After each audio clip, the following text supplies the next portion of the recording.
आज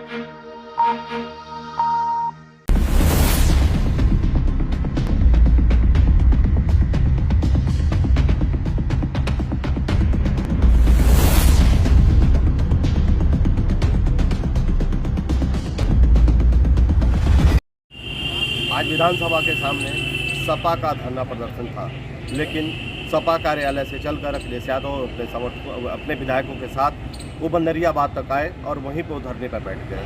वहीं पर उन्होंने अपना धरना समाप्त किया। जो जैसा सोचा जा रहा था कि विधानसभा के सामने या विधानसभा के अंदर सपा का जोरदार हंगामा रहेगा, लेकिन उनके वहीं पर रिटर्न होने से वो शांति व्यवस्था बनी रही। अंदर सत्र चल रहा है। आज शोक संवेदना के साथ सत्र समाप्त कर दिया जाएगा। उत्तर प्रदेश में लगातार पाँच साल का कार्यकाल और जब से ये दोबारा सरकार को मौका मिला है, उत्तर प्रदेश की सड़कें जर्जर हैं, गड्ढे बन गए हैं सड़कों पर। यहाँ किसान इस मौसम में जल भराव बाढ़ से परेशान होता था। इस बार उत्तर प्रदेश में देखने को मिल रहा है कि कुछ हिस्सों में बाढ़ है, कुछ हिस्सों में सूखा है और अभी भी किसानों को कोई राहत नहीं दी गई है। न बाढ़ के नुकसान से कोई राहत पहुंची है और ना ही सूखे की वजह से जो किसानों का नुकसान हुआ है उस पर कोई सरकार ने भरपाई या राहत दी है। वहीं बड़े पैमाने पर जानवर बीमारी से मर रहे हैं, गायों की मौत हो रही है। जो वायरस फैला है, लंपी वायरस है जो, जिसके कारण हजारों हजार गायों की जान जा चुकी है, जानवरों की जान गई है।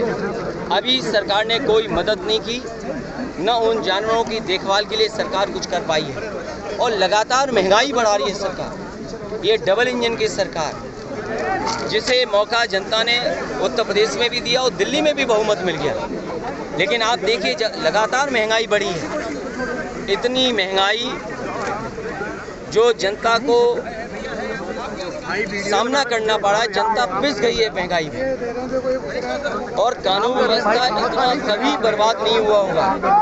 जहां भ्रष्टाचार चरम सीमा पर है, जहां राहत मिलनी चाहिए थी जनता को, वहीं महंगाई हर चीज़ की हो गई है।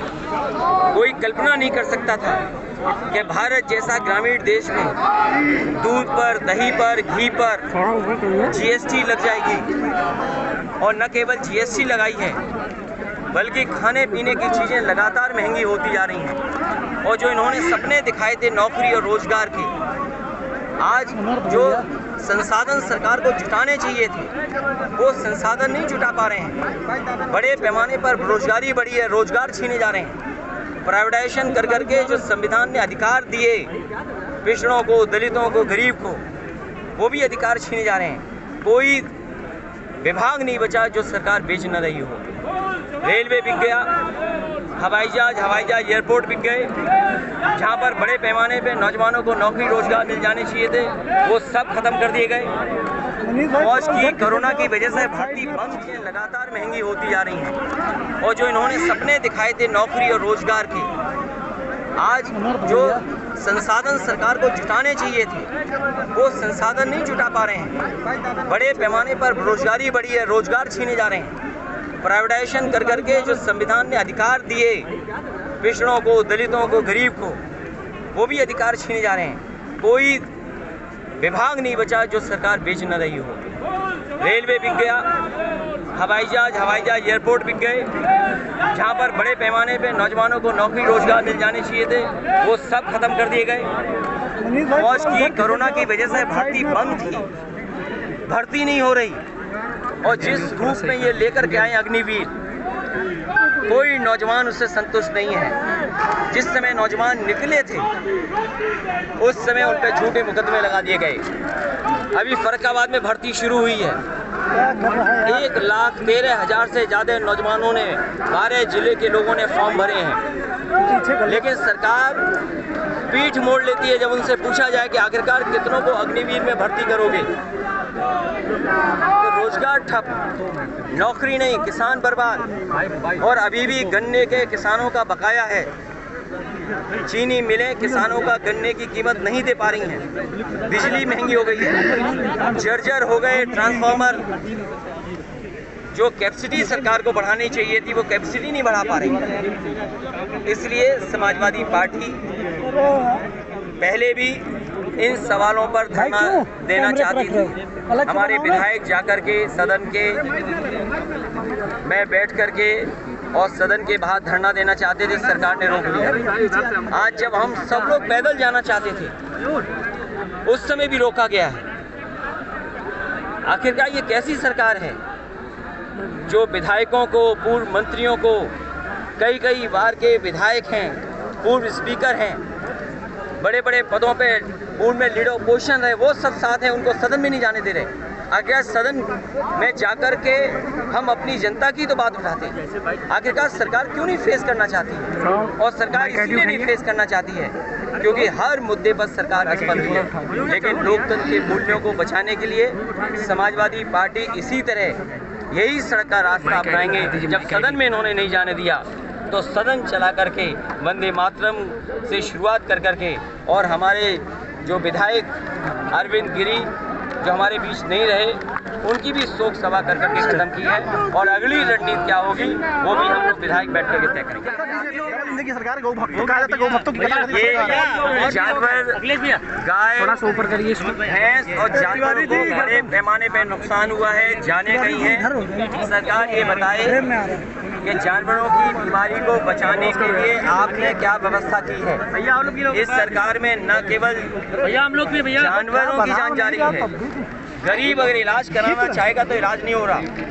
पीएससी उठा लो, सीएससी उठा लो, जिला अस्पताल उठा लो, राजधानी के बड़े अस्पताल उठा लो, मेडिकल कॉलेज उठा लो, इतनी लंबी कतारें लगी हैं कि गरीब को पहले तो इलाज नहीं, दवाई नहीं, अगर ऑपरेशन की तारीख हो तो ऑपरेशन की तारीख नहीं मिलनी, जांचें नहीं हो पा रही हैं, जितनी मशीनें सब ऑब्सलीट हो गई हैं। डॉक्टर जिस विभाग के होने चाहिए थे, जिस बीमारी को जिस डॉक्टर को देखनी चाहिए थे वो डॉक्टर नहीं है। और ये सरकार आखिरकार क्यों चल रही है? और इनके लोग जहाँ जाते हैं निरीक्षण में कहते हैं हम शर्मिंदा हैं। सोचिए डिप्टी सीएम कहते हैं हम शर्मिंदा हैं। यहाँ के कई मंत्रियों ने चिट्ठी लिखी है कि उनके विभाग में बड़े पैमाने पर भ्रष्टाचार है। शायद आज़ादी के बाद इतने बड़े पैमाने पर भ्रष्टाचार कभी नहीं हुआ होगा जितना भारतीय जनता पार्टी की सरकार में। इलाहाबाद यूनिवर्सिटी के छात्र कैसे जाएंगे? पुलिस ने यहाँ रोक लिया, पुलिस कह रही है एक निर्धारित रूट दिया गया था, उसके बावजूद आप विधानसभा जाएंगे नहीं जाएंगे, आगे की क्या प्रतिक्रिया? आज क्योंकि सदन की कोई बहुत कार्रवाई नहीं थी, आज शोक का होना था कार्यक्रम सदन में। अगली रणनीति समाजवादी पार्टी अपने विधायकों के साथ बैठ करके तय करेगी। आप क्योंकि सदन में चलना नहीं है और सदन जाने नहीं दे रहे हैं, अभी 4 दिन 5 दिन का सदन है।